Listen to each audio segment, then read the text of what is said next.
দীঘায় 30শে এপ্রিল জগন্নাথ মন্দির উদ্বোধনে মুখ্যমন্ত্রী আসবেন বলে জানা আছে সকলের। আর ওই দিনই পথশ্রী প্রকল্পের বকেয়া কাজের টাকা ফেরত চেয়ে পথ অবরোধ করে বিক্ষোভ দেখানোর কথা একাংশ ঠিকাদারের। বৃহস্পতিবার এক সাংবাদিক সম্মেলন করে তারা জানান, পথশ্রীর টেন্ডার নিয়ে অনেক আগেই কাজ শেষ হয়ে গিয়েছে, কিন্তু কাজ হয়ে গেলেও সেই কাজের টাকা আটকে থাকায় আজও তা মেলেনি বলে অভিযোগ তাদের। সৈকত নগরী দীঘায় জগন্নাথ মন্দির উদ্বোধনের ঠিক আগেই বিক্ষোভে নামলেন ঠিকাদারেরা।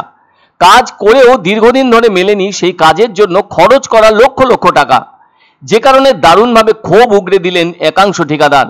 সেই সাথে ঠিকাদাররা এদিন এমন কথাও সাংবাদিক সম্মেলন করে জানালেন, মুখ্যমন্ত্রী জেলা সফরে এলে তার সামনে বিক্ষোভ দেখাবেন তারা। তবে তারা বলেন, 27শে মে 2023-এ খানিকুলে মুখ্যমন্ত্রী আসার জন্য রাস্তা রিপেয়ারিং করেছিলেন, আর সেটা অত্যন্ত জরুরি ভিত্তিতে তাদের দিয়ে করানো হয়েছিল।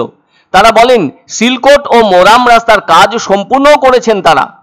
এদিকে ওই কাজের পেমেন্ট পাওয়ার জন্য 31/8/2023, 8/11/2023, 28/11/2023, 5/2/2024, 29/2/2024 এবং 19/3/2024 তারিখে পর পর আবেদন করেছিলেন বলে এদিনের এক সাংবাদিক সম্মেলনে জানান তারা।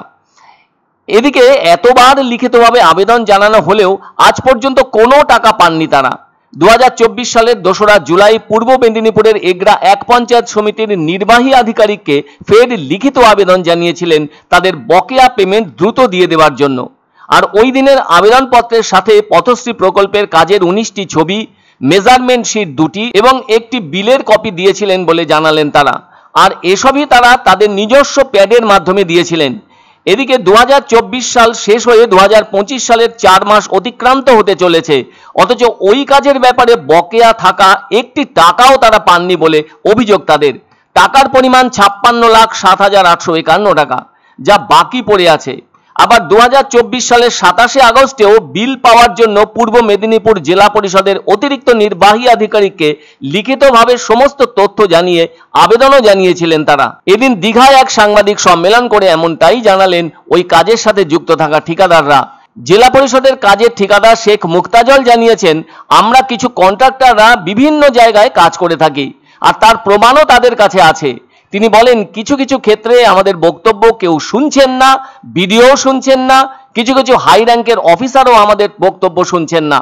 ফলে আমরা ভেবে রেখেছি, দিদি যেদিন জগন্নাথ মন্দির উদ্বোধন করতে আসবেন ঠিক সেই দিনই আমরা সকলেই রাস্তায় বসবো। তখন বলবো, পথশ্রীতে আমরা কতদিন আগে কাজ করেছি, কিন্তু এই মুহূর্তে কোনো টাকা পাচ্ছি না। আর আমাদের পেমেন্টের সময় যত অজুহাত দেখাচ্ছেন অফিসাররা, তাহলে আমাদের অপরাধটা কোথায়? আর এসব কথা বলবোই বা কাকে? তারা বলেন, আমরা দিদির দল করি, দিদিকে ভালোবাসি, তাই দিদি এখানে আসুন, আমাদের বক্তব্য শুনুন। এখানে তাদের বক্তব্য শোনার কেউ নেই। আগামী 29শে এপ্রিল সকাল থেকে আমরা রাস্তায় বসে থাকবো, যতক্ষণ না দিদি এর সমাধান করছেন ততক্ষণ। এমনটাই জানালেন ঠিকাদার শেখ মুক্তাজল। তিনি জানালেন, আর যদি সমস্যার সমাধান না হয় তাহলে চরম অবস্থার পথে যেতে বাধ্য হবেন তারা। আবার বকেয়া লক্ষ লক্ষ টাকা পেমেন্ট না পেলে আগামীতে বৃহত্তর আন্দোলনে নামার ব্যাপারে চরম কথাও জানান ঠিকাদারদের একাংশ। তাদেরও তো বাকিতে জিনিসপত্র নিয়ে কাজ করতে হয়েছে, সেই সব সামগ্রী নেওয়ার ব্যাপারে টাকা শোধ দিতে হবে, তা না হলে তো তাদের পক্ষে বিরাট সমস্যা দেখা দেবে। তাই তাদের বিশ্বাস, দিদি এসে সবকিছু সমাধান করে দেবেন, এতটাই আস্থা রেখেছেন তারা দিদির ওপরে।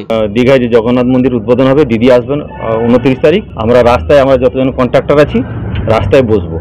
কারণটা হচ্ছে, পথশ্রী 3 আমরা কাজ করেছি অনেক দিন আগে, আমরা পেমেন্ট পাচ্ছি না।